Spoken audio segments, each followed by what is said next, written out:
And we want to work with our colleagues, with our friends around the world, as we have from the beginning, to develop new treatments and to develop new vaccines, as we have. And by the way, I can today announce that over 500,000 people, more than 500,000 people in the UK have now received their first dose. As we've seen throughout this pandemic, this virus, alas, can move all too swiftly from one nation to another, but it is steadily being defeated by an international response, and an international response that is bringing the hope of vaccines to the entire world. And in that, the UK will continue to play its full part. I now hand over to Secretary of State for Transport, Grant. Thank you very much, PM. It's just worth knowing what's going on in Kent. Before I came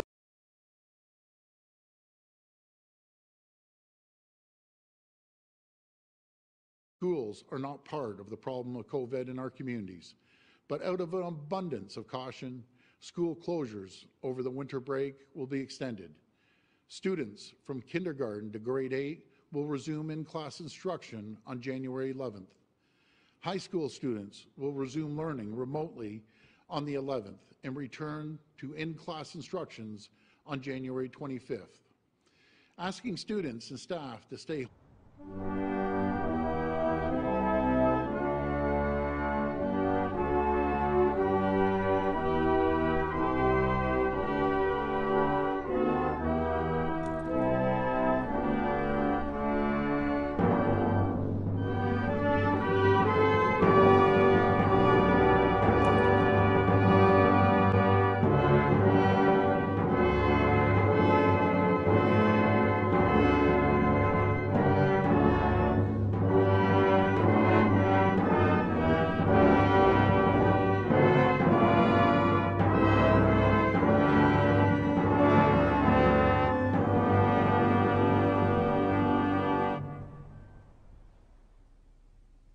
Every year, we herald the coming of Christmas by turning on the lights. And light does more than create a festive mood. Light brings hope. For Christians, Jesus is the light of the world, but we can't celebrate his birth today in quite the usual way. People of all faiths have been unable to gather as they would wish for their festivals, such as Passover, Easter, Eid, and Vaisakhi. But we need life to go on. Last month, fireworks lit up the sky around Windsor as Hindus, Sikhs, and Jains celebrated Diwali, the Festival of Lights, providing joyous moments of hope and unity despite social distancing. Remarkably, a year that has necessarily kept people apart has in many ways brought us closer. Across the Commonwealth, my family and I have been inspired by stories of people volunteering in their communities, helping those in need. In the United Kingdom and around the world, people have risen magnificently to the challenges of the year, and I'm so proud and moved by this quiet, indomitable spirit. To our young people in particular, I say thank you for the part you have played. This year we celebrated International Nurses' Day on the 200th anniversary of the birth of Florence Nightingale. As with other nursing pioneers like Mary Seacole, Florence Nightingale shone a lamp of hope across the world. Today our frontline services still shine that lamp for us, supported by the amazing achievements of modern science, and we owe them a debt of gratitude. We continue to be inspired by the kindness of strangers and draw comfort that even on the darkest nights, there is hope in the new dawn. Jesus touched on this with the parable of the Good Samaritan. The man who is robbed and left at the roadside is saved by someone who did not share his religion or culture. This wonderful story of kindness is still as relevant today. Good Samaritans have emerged across society, showing care and respect for all, regardless of gender, race, and background, reminding us that each one of us is special and equal in the eyes of God.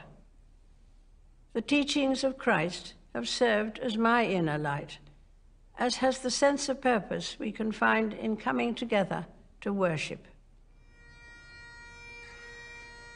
In November, we commemorated another hero, though nobody knows his name. The tomb of the unknown warrior isn't a large memorial, but everyone entering Westminster Abbey has to walk around his resting place, honouring this unnamed combatant of the First World War, a symbol of selfless duty and ultimate sacrifice. The unknown warrior was not exceptional. That's the point. He represents millions like him who throughout our history have put the lives of others above their own, and will be doing so today. For me, this is a source of enduring hope in difficult and unpredictable times. Of course, for many, this time of year will be tinged with sadness, some mourning the loss of those dear to them, and others missing friends and family members distanced for safety, when all they'd really want for Christmas is a simple hug or a squeeze of the hand. If you are among them, you are not alone, and let me assure you of my thoughts and prayers. The Bible tells how a star appeared in the sky, its light guiding the shepherds and wise men to the scene of Jesus' birth. Let the light of Christmas, the spirit of selflessness, love, and above all hope, guide us in the times ahead. It is in that spirit that I wish you a very happy Christmas.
We usually get together to eat too much food, including birthday cake, share laughs and stories, watch cheesy holiday movies, give each other gifts, and most importantly, spend quality time together.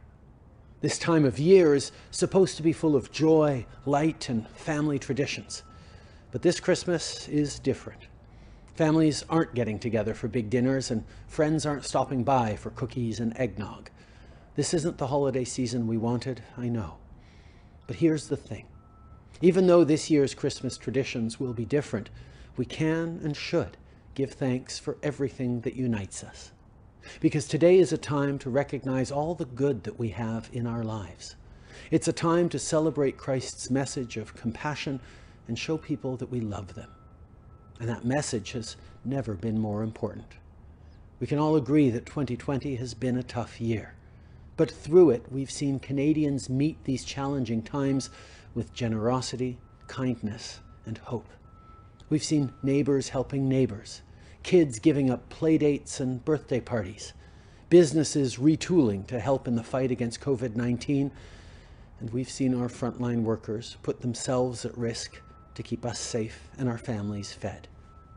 This year, everyone has done their part, because that's who we are. As Canadians, we show up for each other, and that's what Christmas. My friends, this crisis will end, and as a country, we will come out of it stronger and more united. So today and into the new year, let's continue to stand together. Let's support folks in need in our communities, and let's reach out to our friends and neighbors who may be having a tough time. From our family to yours, Hadrian, Ella Grace, Xavier, Sophie, and I wish you joy, health, and love this holiday season and beyond. Merry Christmas, Canada.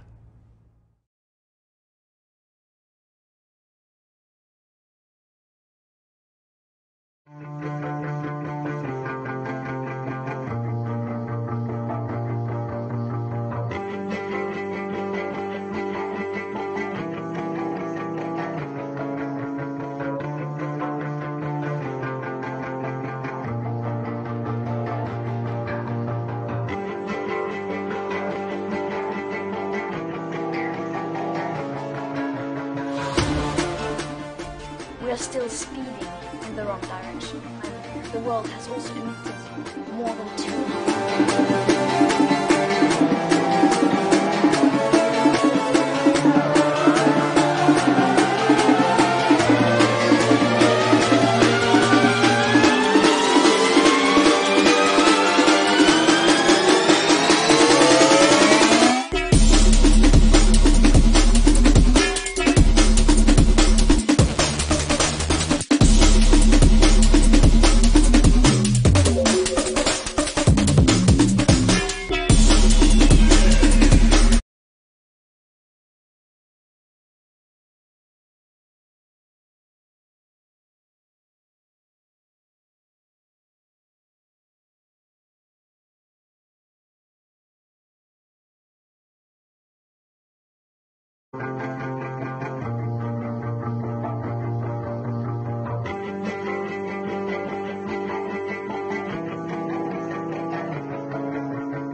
Welcome to South Asian Environment Dialogue.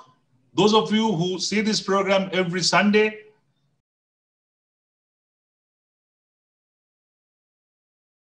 you know that this is a program where we discuss a range of issues of South Asia, issues regarding environment and climate change. First of all, I should say Merry Christmas and ensuing New Year to all of you, also to my guests who are wonderful panel. I'll be introducing the panel later to you. But before I go to today's program, let me share with you some of the main news from South Asia this week. To start with, the growing impacts of climate change have already pushed more than 18 million people to migrate within South Asian countries, but that may actually be trebled if global warming continues on its current path, said Action Aid International and Climate Action Network South Asia, CANSA, in a recent report. The report says that nearly 63 million people could be forced from their homes by 2050 in the region as rising seas and rivers swallow villages and drought-hit land no longer supports crops. While India is likely to have the highest number of climate migrants, the comparative rise will be maximum in Bangladesh. It is not a new news, but a new report saying a new data and a new concern. Next is, on Saturday, Indian Space Research Organization Chairman K. Shivan said that the space agency was developing green propulsion for its ambitious human space flight mission called Gaganyaan. As India continues to focus on economic growth, 5, 4,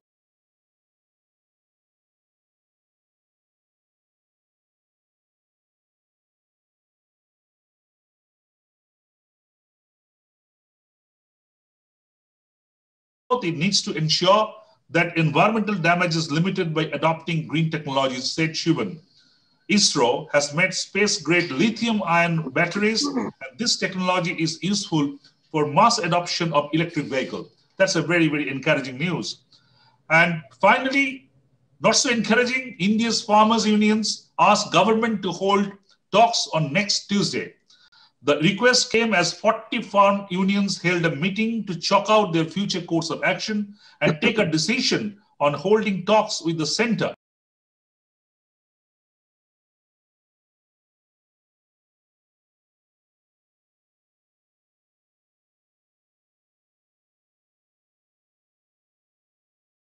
As the deadlock continues over the new agricultural laws being pushed by the BJP-led union government. The agitation near Delhi borders, which began late November, has entered its 31st day. 5 rounds of talks between the government and farmers have failed so far in the last few months, but there's always a hope next time. So that's some of the major news from South Asia.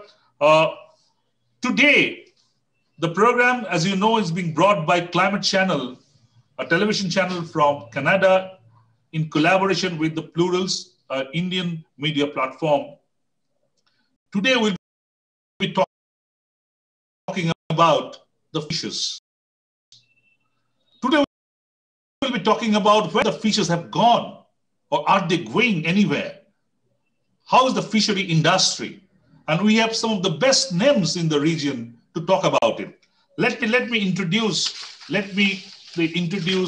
the panel for you. I have with me today Rajarshi Banerjee. Rajarshi is the President of Seafood Explorers Associations of India, West Bengal region, and also linked to, he's a member of the Marine Products Export Development Authority. Welcome, Rajarshi, to the program. Good evening and welcome. Thank you. Then Dr. Dilip Kumar, Policy Advisor from India.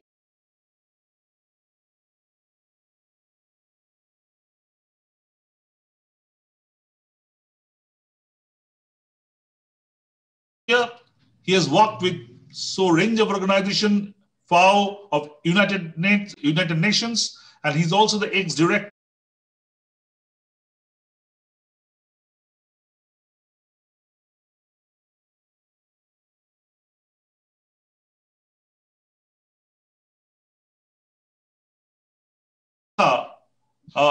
Dr. Pushpalatha is the Director, National Aquaculture Development Authority of Sri Lanka.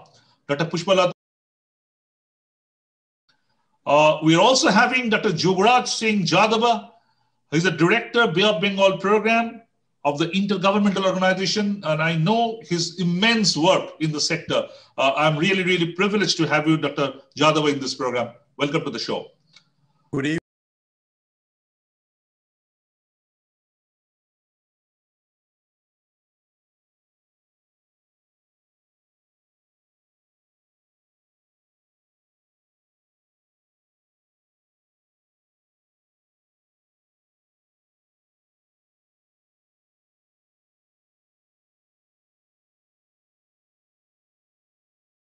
Evening, everybody, and though a day late, but still wish you all Merry Christmas. Absolutely, to all of you. Happy and joyful New Year 2021. Absolutely.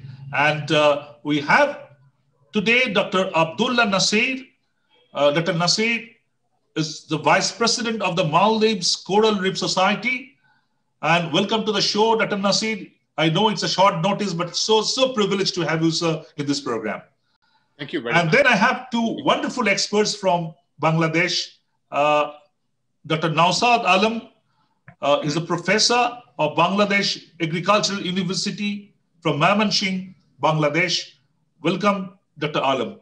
Yeah, good evening to everybody, and Happy New Year to 2021. I think in advance. In fact, Dr. Naseer was going to say something when I think I started introducing Dr. Alam. Dr. Naseer, I think you were just kind of saying something. A quick word? I just wanted to say good evening and thank you for inviting Absolutely. me. Absolutely. And let me also tell you that since this program started about 4 months back, 3 or 4 months back, this is the first time we have somebody from Maldives.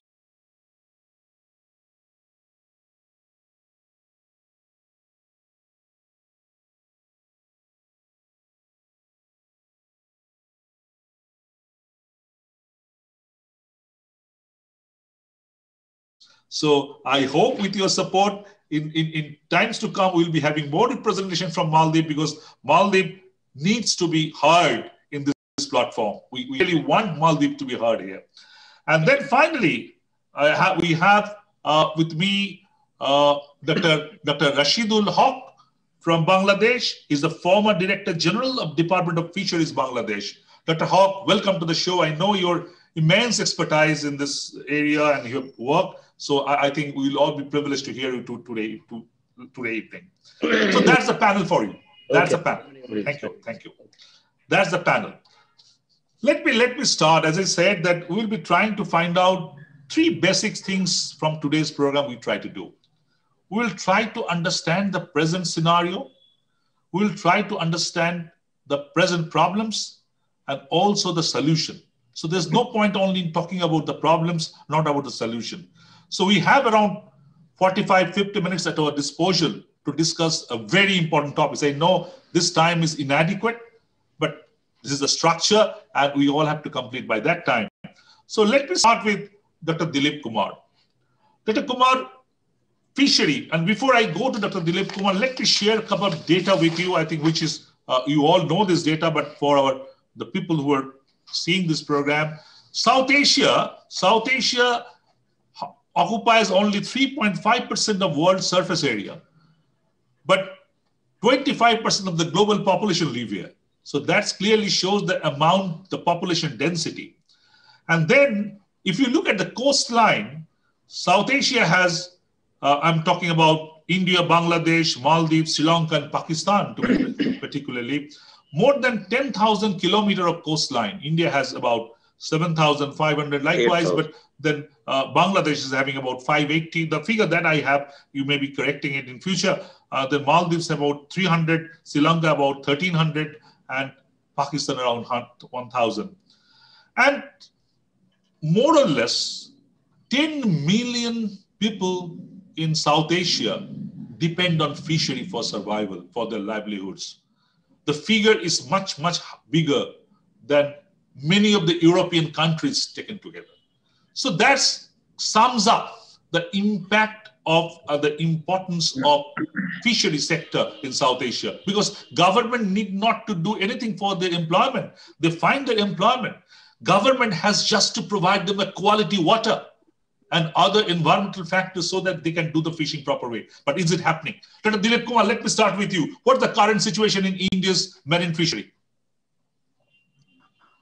Marine fisheries, really, we had some time where just to see it stagnated for some time, but again, but the growth is marginal, quite marginal. It is still growing.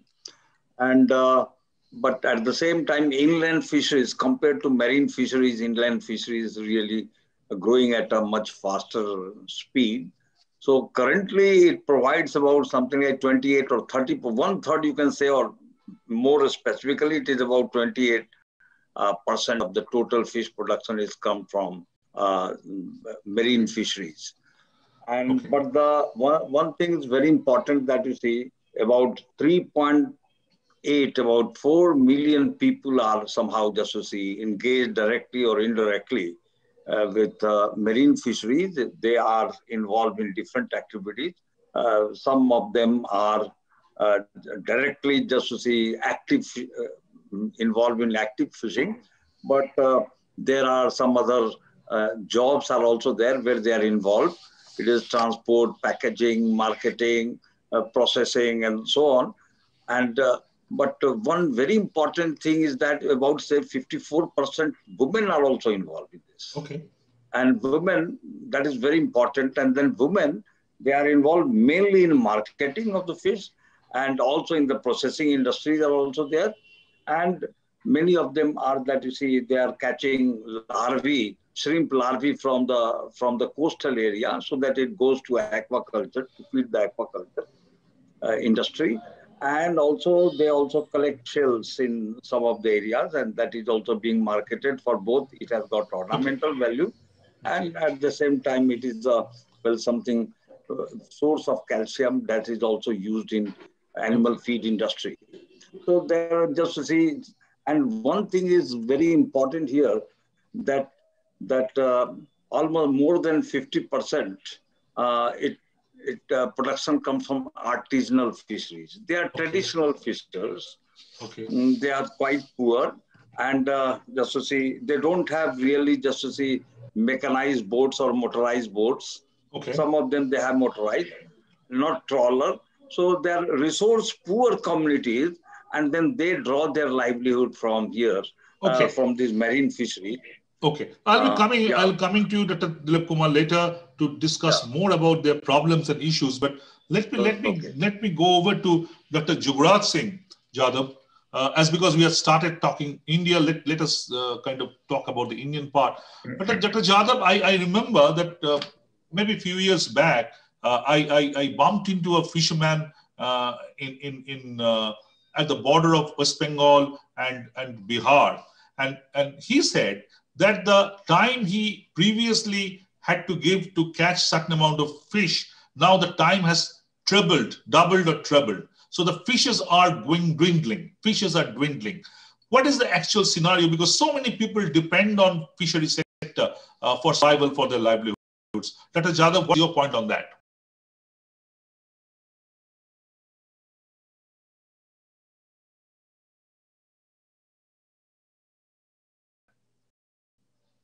Yeah.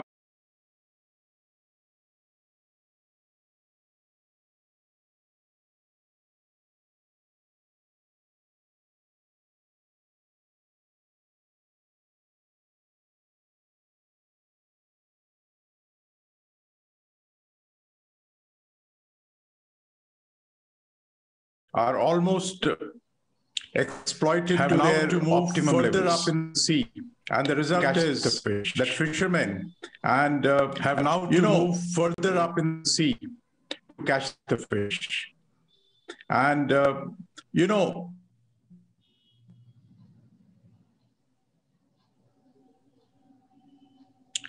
the sea is the country. And for the partials, up to 12 nautical miles, which is also the area which is within the jurisdiction of the coastal states. Yes. And the area outside 12 nautical miles gets into the jurisdiction of the central government. So within this 12 nautical mile, the resources are almost optimally exploited. Okay. And the result is that fishermen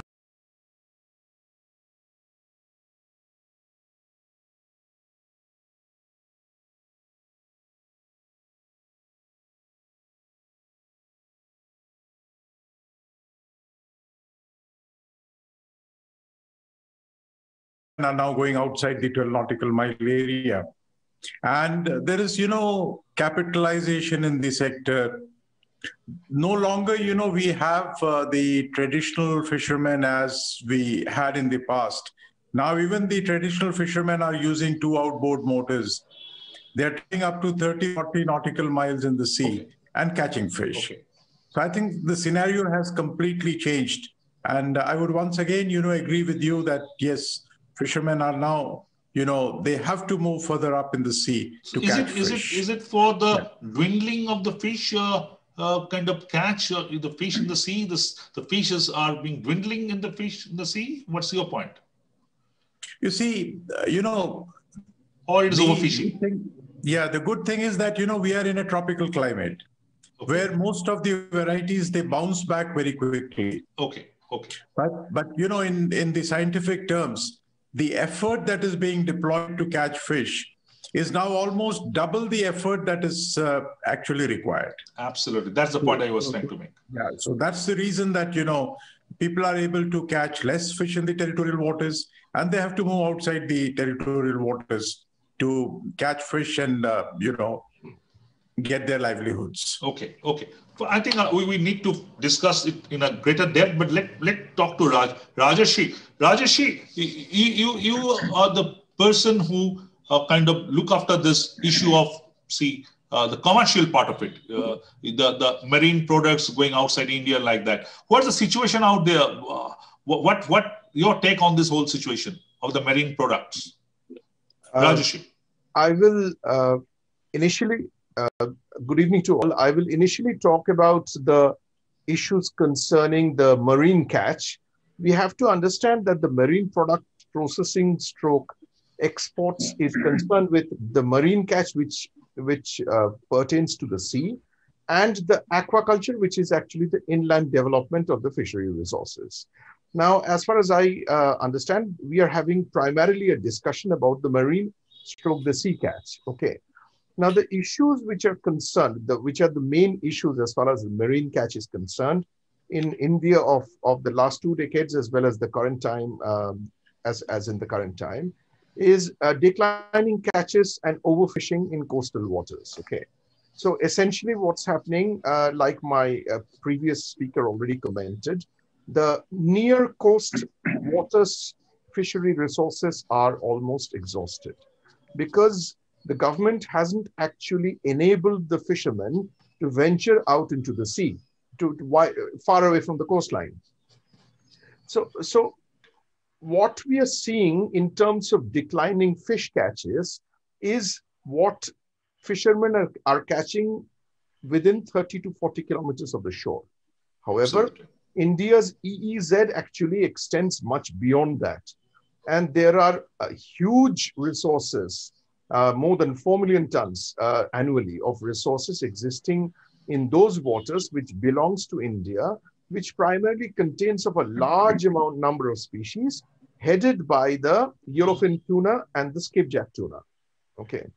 Now, so what are the issues here? Declining catches and overfishing in coastal waters, in the near waters.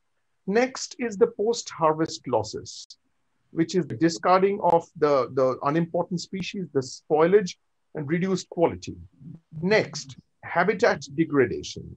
Habitat degradation from industrial waste, domestic sewage, pesticides, etc. We will discuss it specifically, Rajarshi, because that's a very important issue of the pollution and the climate change. But yeah, just for this particular round, if you can just tell us that it's a very important point you raised actually, that suboptimal use of our area of fishery that we have. Yes. But we'll come to that. But just what is the kind of scenario in the commercial scenario? Is it going more or going down? Yeah, I'm just briefly highlighting, why the fish catch is going down. Because the near shore resource is actually being over harvested. There are illegal, unreported, unregulated landings. There is poor implementation of regulations like mesh size of nets. Okay. These are factors which are cumulatively contributing to the fall in the fish catches in the near coast waters. Okay. But let us be clear, there are facilities for developing, enabling Indian fishermen to go out further away from the coast to harvest the resources which India has, as well as they can venture out into the international waters. Now what's happening as far as the East Coast is concerned, as well as some parts of the West Coast, a large number of vessels from Southeast Asia are actually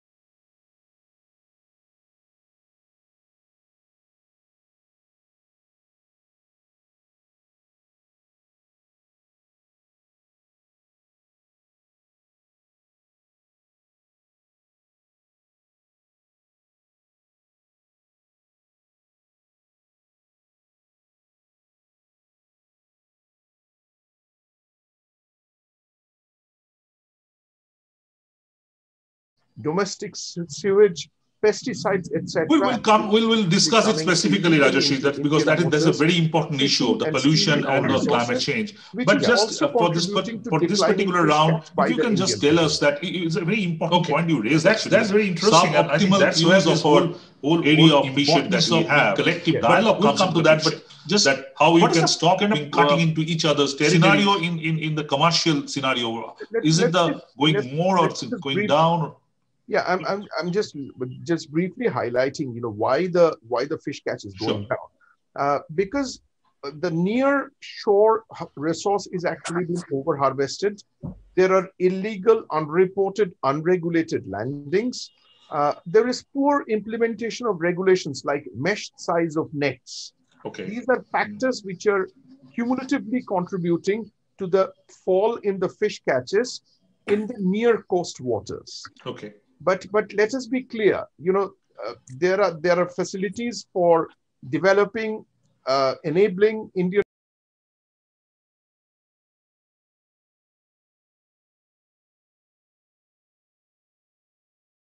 fishermen to go out further away from the coast to harvest the resources which India has, as well as they can venture out into the international waters.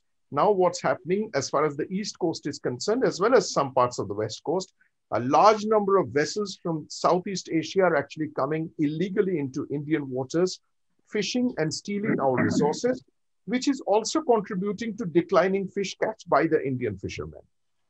Okay. That's very interesting, and I think that's where this whole importance of being collective dialogue comes into the picture. That how you can stop cutting into each other's territory and actually can be a win-win scenario. Let go to Dr. Naseer. Dr. Naseer, I think Maldives. We all know Maldives for its fishery. What's the situation out there? Because Maldives has been one of the areas in the world which is being maximally impacted by climate change and other factors. So what's the current situation in Maldives, Dr. Naseer?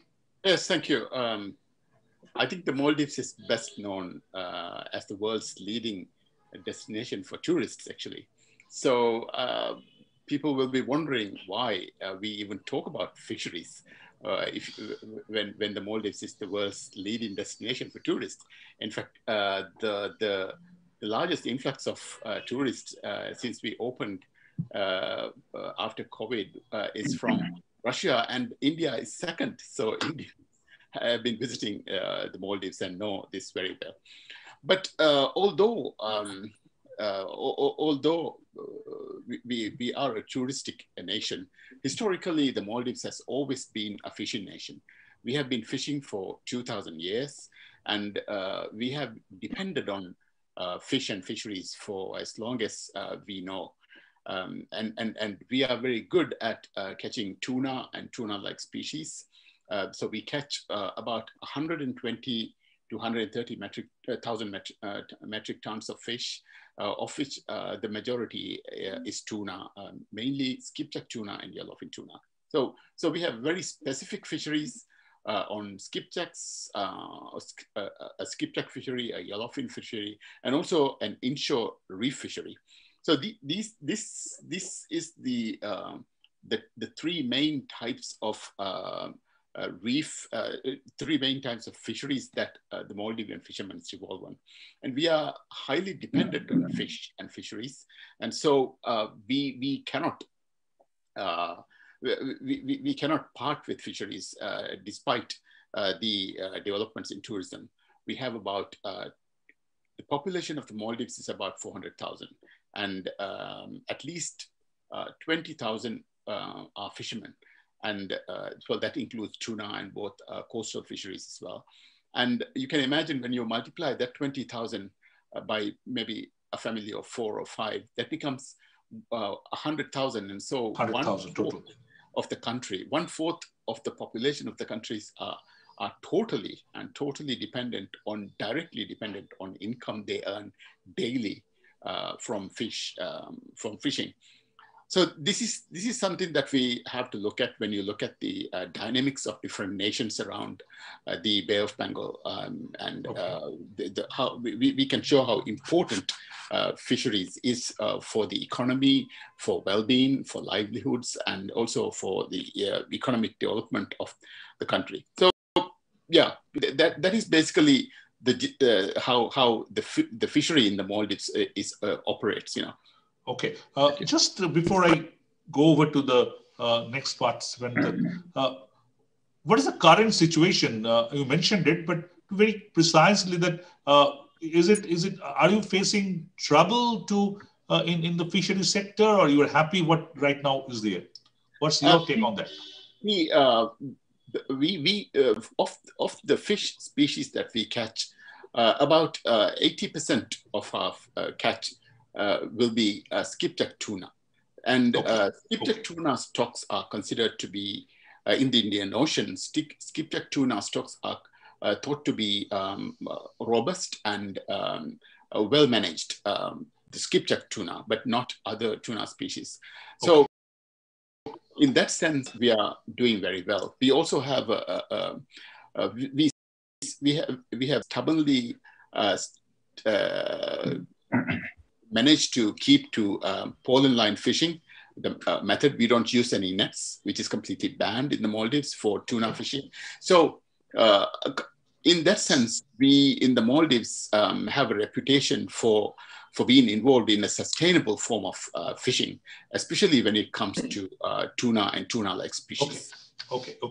Great. I think we need to know more about the Maldives fishery sector and how a kind of a collective regional policy can be structured at or aimed at. But let me go to Sri Lanka first. Dr. Pushpa, can you hear me? Are you there? Can I have the kind of opinion from Sri Lanka? Dr. Pushpa? Yes. Oh, great. We can see you and hear you. Great. Please tell us, because I know your connectivity is an issue. So please tell us that what's the situation in Sri Lanka? How is the fishery sector doing? Are you happy with that? Is it growing or it is diluting? What's actually happening out in Sri Lanka? Dr. Pushpa. Yeah, in Sri Lanka, it's a growing sector, especially in marine and also in inland fisheries and aquaculture. It's growing up. And in Sri Lanka, more than 86% of the fish production coming from the marine sector. Marine sector involved in the coastal fishery and deep sea. In addition to that, around 14% fish production coming from the inland fishery. It is the growing sector because there are a lot of reservoirs available for the development and water resources available for the expansion of the aquaculture. Therefore, regarding the marine sector, tuna fish is the main species contributing. Tuna is the main one. Yeah, in addition to that, the other swordtail fish, shark, shearfish, trevally and mullet also contributing. In the inland fisheries sector, there are carps, tilapia varieties contributing for the fish production. Regarding the number of fishermen, more than 2.6 million people engaged and providing livelihood for the fisheries and aquaculture sector. And regarding the export fishery products, around 275 million contribute through the export market by exporting the fish products. Okay. And per capita in Sri Lanka now around 16.8 kilograms per year. Is the sector growing, Dr. Pushpa? Yes, now marine sector not growing so much. It's coming, coastal fishery is stable now. So we can't expand further. That's why most of the fishermen finding livelihoods in aquaculture sector. They are joined to the aquaculture sector, seaweed culture, coastal aquaculture. Shrimp and all. Yeah. But in the deep sea, there are so many problems to expand because of the high cost. And there is an opportunity to expand deep sea fishing. One of the participants from India said, Rajarshi actually said that India is being suboptimally using its marine resources. The fishermen are not going beyond a point where they can. So is the same thing in Sri Lanka? Do you feel that you are suboptimally using your water resources in the sea? In marine sector, deep sea, there is a opportunity to expand, but coastal fishery already, the small scale fishermen are optimum utilizing that resources. You've reached optimal level. Yes. Okay. But the inland fishery, there is a big potential to expand. That's why government also giving more attention for the inland and aquaculture. Okay. I think I understand this inland fishery and the kind of complete marine fishery. Perhaps the borderline is not very strict and they overlap into each other. I'll know from the experts from there. But let me go now to Bangladesh. I come to Bangladesh the last part of this first round because Bangladesh, and then I am from the Indian state of West Bengal, which is basically kind of a part of Bangladesh, it's just beside Bangladesh in Indian part, and we are all fish lovers. Bengalis cannot pass a day without fishes. So what's the situation in Bangladesh? May I start with Dr. Alam and then I'll come over to the other expert. Dr. Alam, what's the situation in Bangladesh, both in marine fishery and in general? Dr. Alam. Oh, thank you very much, Mr. Basu. And actually, Bangladesh is a very tiny country. It's only 148 square kilometer country, and this country has to nourish 170 million people. So our fish production is huge, both inland and marine, and in total we are producing 4.2 million metric tons of fish. It is the world's largest per capita per unit area land production. If you consider the production per unit area of land, it would be the largest production so far in the world, because from a very tiny areas, we are producing a huge number of fish. And our fish covers almost 86% from inland capture and culture fishery, and 14% from marine fishery. Okay. And you see in a capture fishery, culture fishery in Bangladesh, it's a social revolution, because we have to culture fish. We have to explore more and more new resource in fisheries, both inland capture, culture, and marine capture also. And we're also going to introduce some coastal aquaculture and mariculture also, because we have to. Otherwise, we cannot nourish our people. And that's why it's becoming a social revolution in the country whole.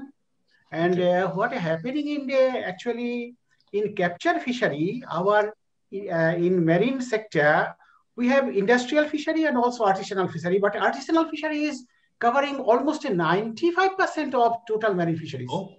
Because industrial fishery is only one out of 0.65 million metric ton. Only 0.12 million metric ton are coming from industrial fisheries, and 0.53 million metric tons are coming from artisanal fisheries. But one great thing is that this artisanal fishery includes hillshire fishery. It is one of the loveliest fish in the world, most tastiest fish so far in the world. We all consider it the most tastiest fish in the world. And it is from our almost 60 to 70% of total hillshire catch are coming from Bangladesh waters. The global hillshire catch. And for the last couple of years, for the last 10 years, because of so many interventions from the Department of Fisheries and from the Ministry of Fisheries and Livestock, and from the research organizations, for example, Bangladesh Fisheries Research Institute and the universities, they, with their joint effort, the hillshire resource have developed tremendously. Almost a 20 to 25% production rise has been happening. So you are basically saying that the fishery sector is growing well, is doing well in Bangladesh, is growing. Yeah. Yes, it is growing, especially in inland capture, culture fishery. It is tremendously growing, and in marine fishery also, because for the last couple of years, marine fisheries also has raised tremendously, including this hillshire and other fisheries. So it is great. Growing. Let us hear so many management measures have been taken by the government. Okay, great.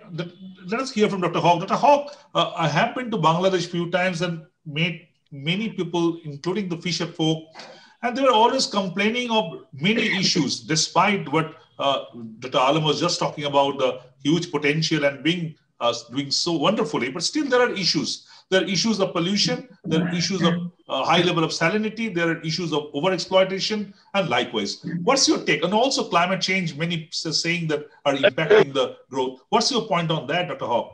Thank you very much. For Department of Fisheries and Ministry of Fisheries and Livestock, has taken so many measures for illegal fishing. Dr. Alam is nicely presented that the Hilsa production is the major production of inland as well as marine production. So government will now give the attention to the marine fisheries catch. So in the coastal belt, near about 4.15 lakh fishers groups are living there. Their livelihood depends on coastal belt as well as among the 64 districts, 14 districts covered by the fishers group, 4.15 lakhs fishers that their livelihood depend on the fisheries, fully fisheries. So they catch jatka called jatka, the baby of the Hilsa called jatka. So government will take measure to banding 65 days for marine catch banding. It's started to 20 May to 23 July. So the Bay of Bengal is the one of the unique nursing ground of the all marine absolutely fish. absolutely So at that time government will ban 2 months 65 days more than 2 months 65 days 20 May to July. So at that time fishers are unemployed, so government will give the subsidy for 40 kg rice every month per fisher. The livelihood support at that point of time. At that time, as well as during the Hilsa bidding, the main peak period, government will give the subsidy to the fishers group, the 20 kg for 22 days band when the Hilsa bidding occurs, and as well as the marine catch, the fish when they stop their marine catch, at that time government will give the subsidy. Okay. Just one supplementary quick question. Is the Hilsa catch growing or it's kind of stagnant or going up? Last year, the Hilsa production is 5.17 lakh metric ton. Now we can expect the production will increase, boost up, and it will be 5.5 more than that. Please send something to West Bengal so that we can also test the Padma and Meghna fishery. We are all waiting so eagerly to have the test of your Hilsa from the Padma and Meghna. Thank you. We'll come to that. Let's go back to Dr. Dilip Kumar. Dr. Kumar, very quickly, because I have two questions, one round and another round. We'll try to find the solution, as I said. What's the situation from the environment and the climate change point of view, Dr. Kumar? What's your take? Where are the critical points in the fishery right now, marine fishery too, particularly? Dr. Kumar. Yeah, there are, because of climate change, there are both negative as well as the positive changes are also there. Okay. Some of the factors that really just create negative impact is surface rise in the sea surface temperature. Then we have acidification, and also just we have that, and because of these two, there are so many impacts are there. Positive impact is there that some of the fishes, like marine fishes, like say two species, especially sardines, wild sardine, and mackerels. They have earlier, they were just to see, they used to occur, they used to remain only during the just to see all along its southern tip. But now after that, it has moved both sides, east side also and west along the west coast also, and just up. So it is something. It is the extended availability of that one. So that is the and the other one, that due to the temperature change, some of these fishes are also just found that you see they are deeper. So that is negative. Because just catch is a problem, but otherwise availability has increased. Both sides. And the negative side that you see, because of sea level rise, sea warming and sea level rise, and after that you see it has got also impact that you see from the water reserves like in the glacier and then icebergs, and so that melts and after that it comes. So that is also just to see changing the ecosystem of the coastal region. And also so, and then coast means yes. Okay. I'll come back to you for the solution part, Dr. Kumar. I think that's a very critical part. Okay. But before that, let me go to Dr. Yuvraj Singh Yadava. Dr. Yadava, Dr. Kumar talked about the climate change, but say pollution. Few months back, a fisherman from in West Bengal was telling me that when they are now going to catch fish, they are catching more plastic than fish. So that's the kind of reality. So what's your take, Dr. Yadava, on that? That what the human being contributing to the sea, to the water, how that is impacting and affecting the fish catch or the quality of fishes? Dr. Yadava. Yeah. You know, the seas have become the receptacle for all the garbage that we create on the land. Absolutely. And, you know, the innumerable rivers, their tributaries, and also the wastewater drainages from the metropolitans, they all empty into the sea. And the result is that a very large quantity of untreated human waste, which contains both, liquid waste and solid waste, that all enters the sea. Okay. And this waste is impacting the aquatic life, both plant and marine, in the nearshore waters. Okay. And you mentioned about the plastics, So, there are lots of research work now available to us. And a very recent research work, I'm not recollecting the name, but it's a multi-author and multi-country research work, in which it has been informed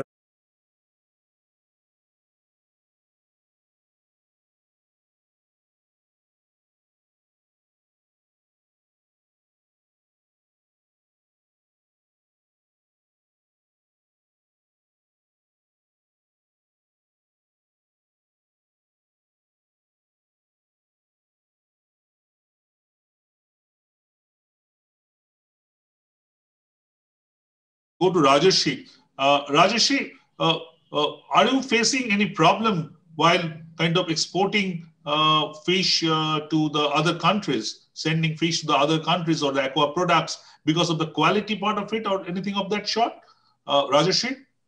Not so much in terms of the fish quality, but what we are facing is, number one, is that the size of the catch, the size of the fish is actually becoming smaller. Okay, because the nearshore resources are being depleted, hence the larger fish is continuously getting caught, and government is not properly governments in many states are not properly implementing the net mesh sizes, as a result of which there is a depletion of the adult species, and the juveniles are actually left in the sea. So what happens after that is that then the mesh size is made even smaller. So we are now catching smaller and smaller sizes all the time, number one. Number two is, there are issues like in terms of export, the export markets, the importing countries have actually developed their own environmental norms as well as the resource protection norms. So issues like turtle exclusion device, which are to be installed in the fishing vessels, have now actually become mandatory for countries like US. And in fact, US has actually stopped importing the marine fish for a temporary period from India until the turtle exclusion device is mandatorily installed in all or most of the Indian vessels. Till when this ban is on? Till which period? This is going on now. This is going on right now. The ban is right. So yes, as of now, US is not taking. As of now, US is not taking. US, I should not say it's not taking. There are ways of getting around problems also, ways of getting around regulations also. But if you go in a straight line path, the marine exports of India are getting extremely hindered into the US market, because US is insisting on the installation of EEDs into the fishing vessels, and they have in fact sent 2 teams already. Okay. The government of India has made a presentation, and they will be sending further survey teams, only after the clearance of which India will be again allowed to export I marine think it's an extremely important piece of news which Rajarshi has just shared, that I think because today it is US, tomorrow it may be European Union, you never know. So we need to be very careful about our own resources and how we are packaging them internationally. That's great, Rajarshi. I think that's a very important point. And I know as a very, very important person of this whole cog in the wheel that you are really working on that. I'll come back to the last round with also you, that the solution part. But before that, let me very quickly go over to the other participants. First to Maldives. Dr. Naseer, very quickly, is there environmental issues as important as you find in India? You have heard the Indian experts talking about pollution and climate change, and likewise, Dr. Naseer, what's the situation very briefly in your country? Yes, thank you. You can all see that the Maldives is totally different to other bigger neighbors, although and not only is it very small in size, but it is a country built up with entirely of coral reefs. So whatever we do is intricately linked to coral reefs and their health and vitality. Our main fishery, the tuna fishery, is we depend on the bait which comes from coral reefs. So if climate, if we can't address the climate change issues, if we can't address the coral reef health in relation to climate change, then our whole way of fishing will have to change. So this is our main concern.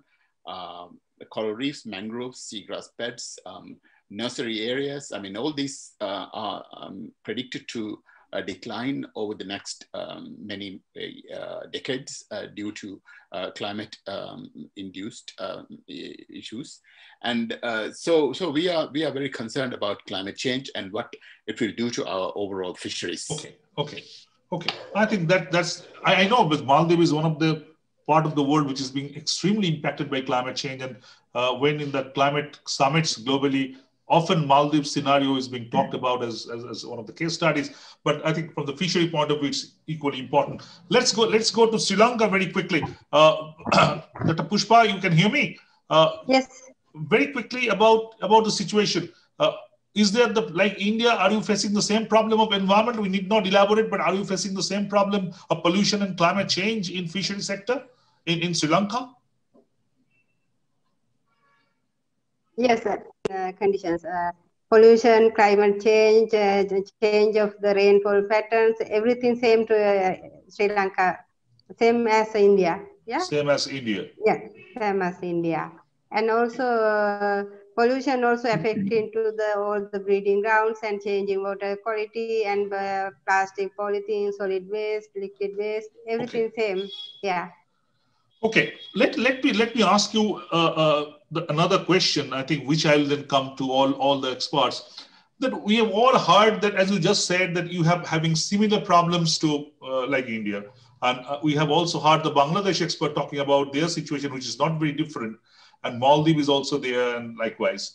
So don't you think that, and also Rajarshi was pointing out that maybe other South Asian countries, the boats are coming to the Indian territory, catching the Indian fish, and we are perhaps sometime trying to go to over. So don't you think that we need a regional policy on fishery, but mainly of the marine fishery, because we are sharing the sea. So don't you think that this is something which need to be worked at? May not be the government level to start with, but must be in the academic level or the other experts level. What's your take on that?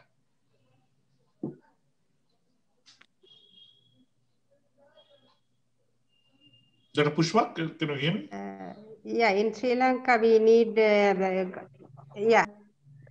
intergovernmental cooperation is an important thing. Huh. That's why regional cooperation as well as the country-wise is essential to cope up with the challenges of climate change in inland fisheries and also marine fisheries both. It's important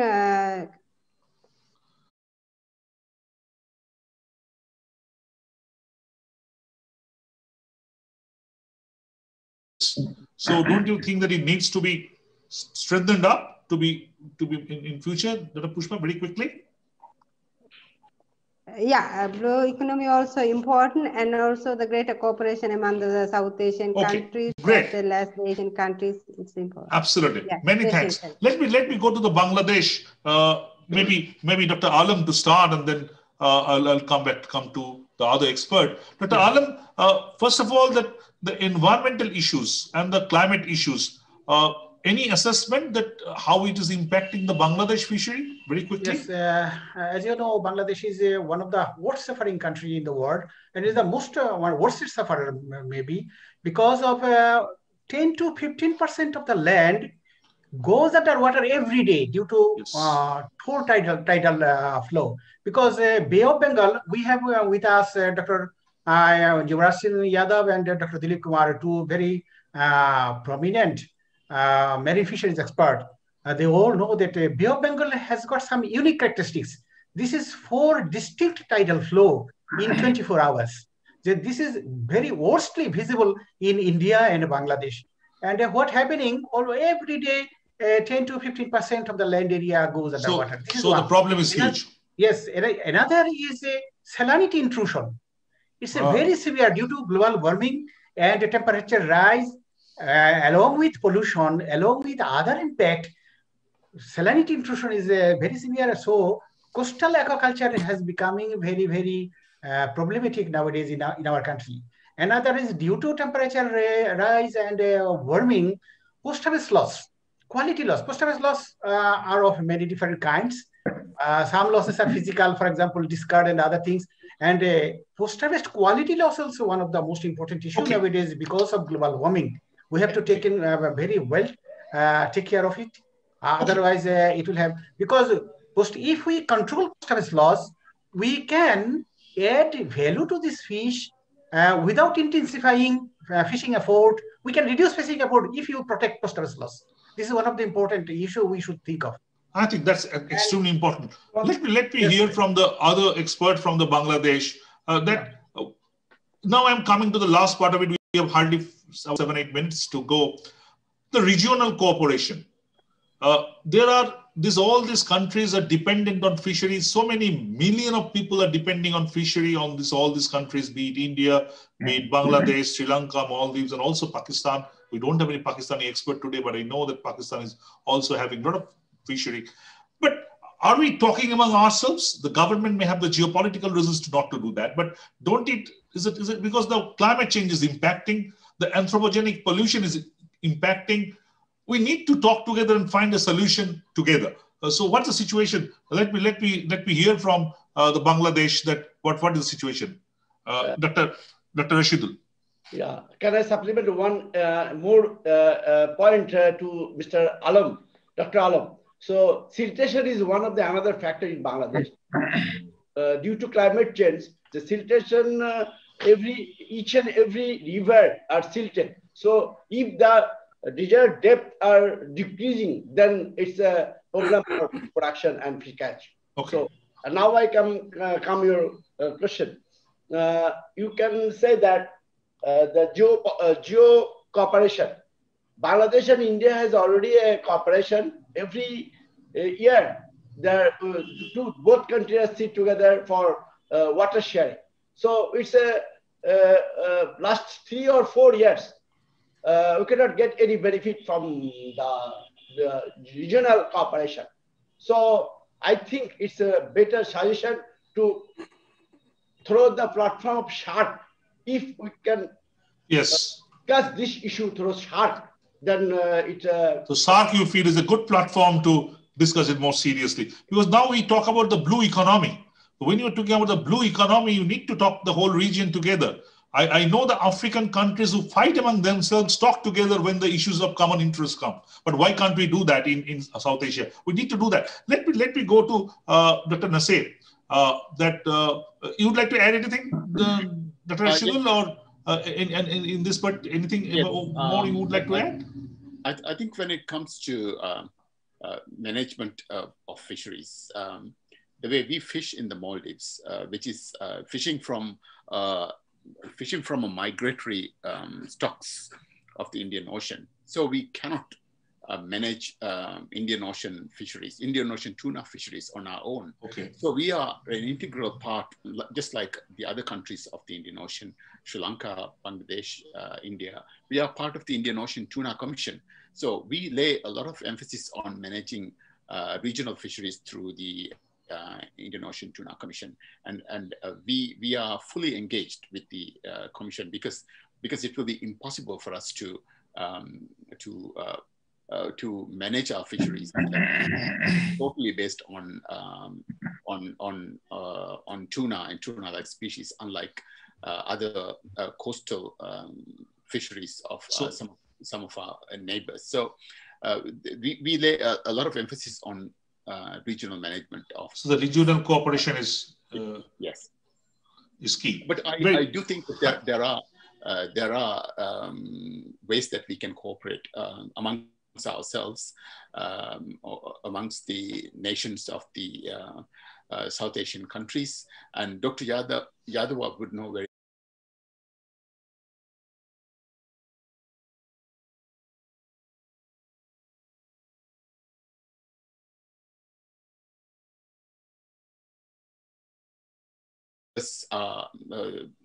members from these memberships are totally focused on small-scale fisheries, artisanal fisheries, and mainly coastal fisheries. So this sort of engagements with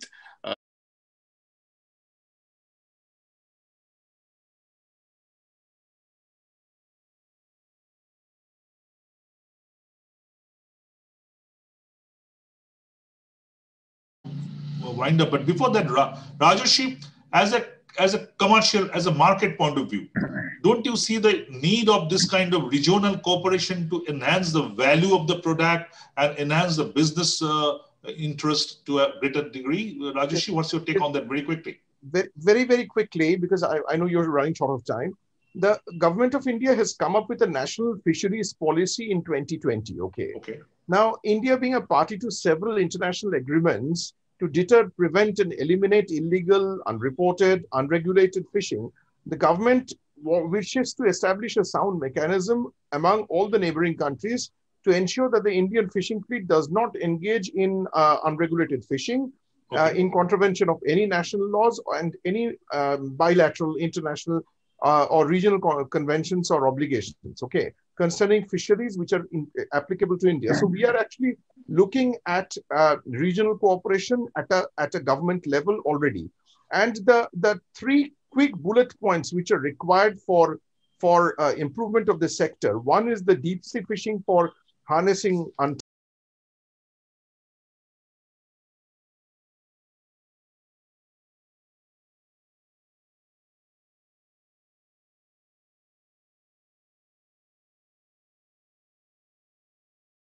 untapped potential of high value resources like tuna-like deep sea fishing, squids, etc. Deep sea fishing.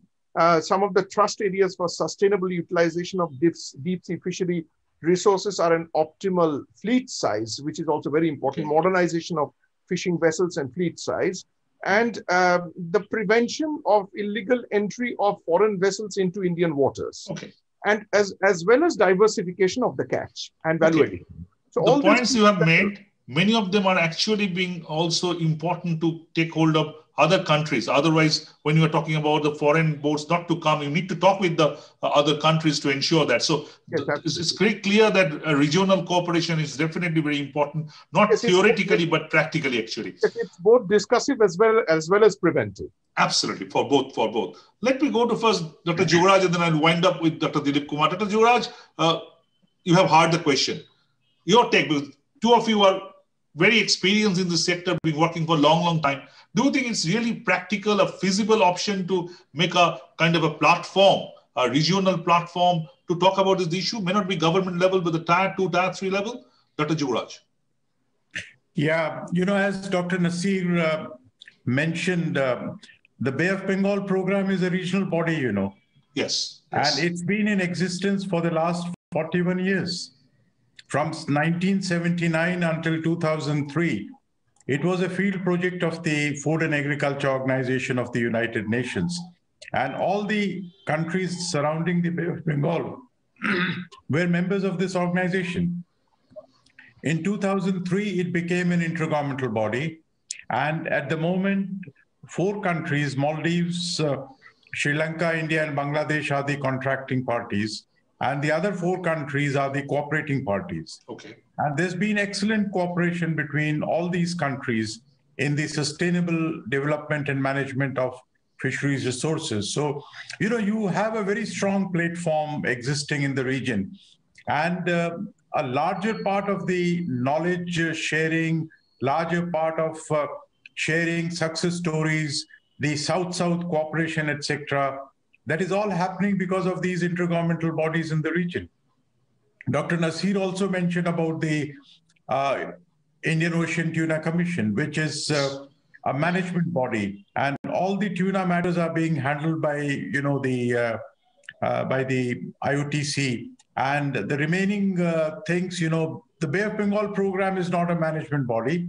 It's an advisory body. It's a platform bringing countries together, as I said, for knowledge sharing, technology transfer, cooperation, South-South cooperation. So there are excellent mechanisms, for... We need to perhaps strengthen it further. Yeah, definitely. The sky is the limit. You can always strengthen these bodies and move forward. I also want to make a correction. Our industry friend has been repeatedly saying that foreign fishing fleets are fishing in the Indian EEZ. I think this viewpoint needs to be corrected. It's not like that. Foreign fishing fleets are not fishing. Yes, there are accidental incursions into our EEZ, and our boats also go into the other EEZ accidentally.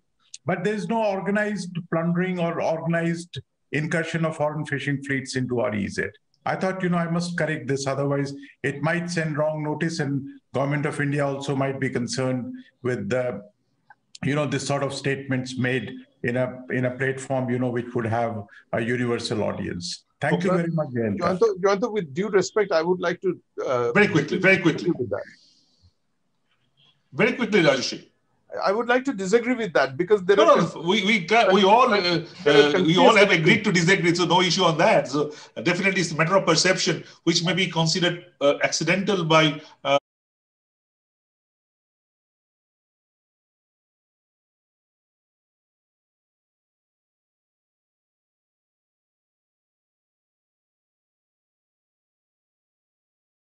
scope for more inter-country kind of assemblage on the fishery, the marine fishery issues in the South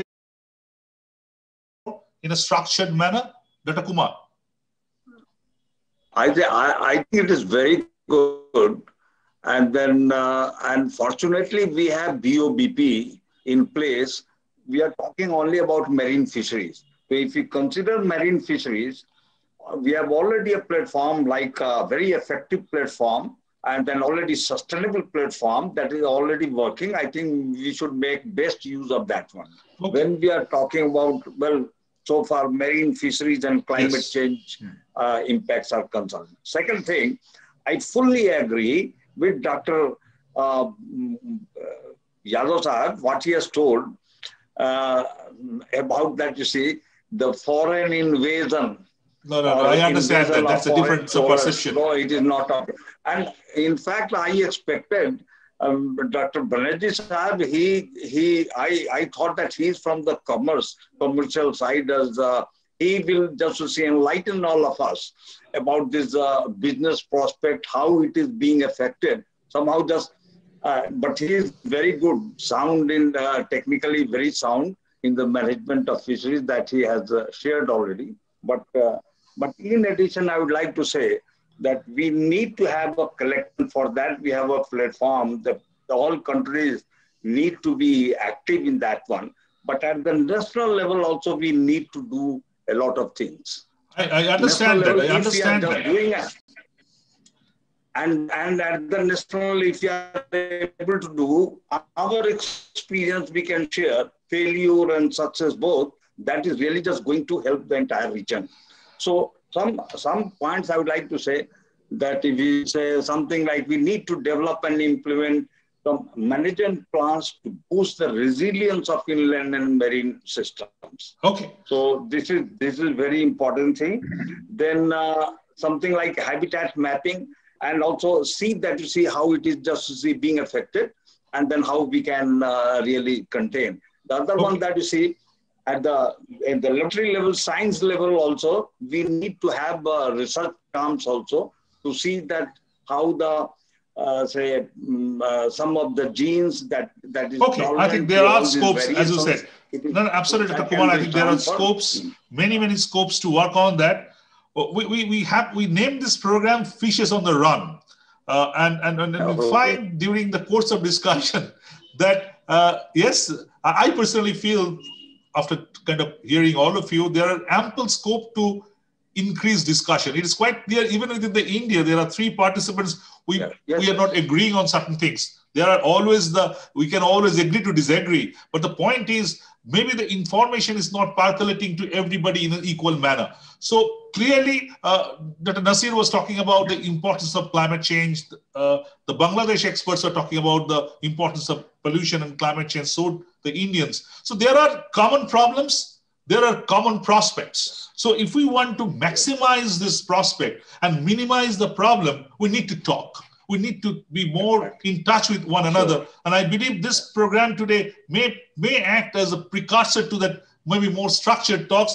But today with this, and thanks to all of you, it's a wonderful, wonderful session. And I really would like to build up on that in future. With your time, we'll be doing another round of program to know in further details what's happening there. And maybe in that day, Rajarshi and Dr. Kumar will again discuss whether the incursion is by default or by design. We will do that in future. But as of today, we conclude here. Thanks to everybody. Thank you. Thank you very much. Thank you very much. Thank you. Bye-bye. Thank you very much. Thanks a lot.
to develop new treatments and to develop new vaccines, as we have. And by the way, I can today announce that over 500,000 people, more than 500,000 people in the UK have now received their first dose. As we've seen throughout this pandemic, this virus, alas, can move all too swiftly from one nation to another, but it is steadily being defeated by an international response, and an international response that is bringing the hope of vaccines to the entire world, and in that the UK will continue to play its full part. I now hand over to Secretary of State for Transport, Grant. Thank you very much, PM. It's just worth knowing what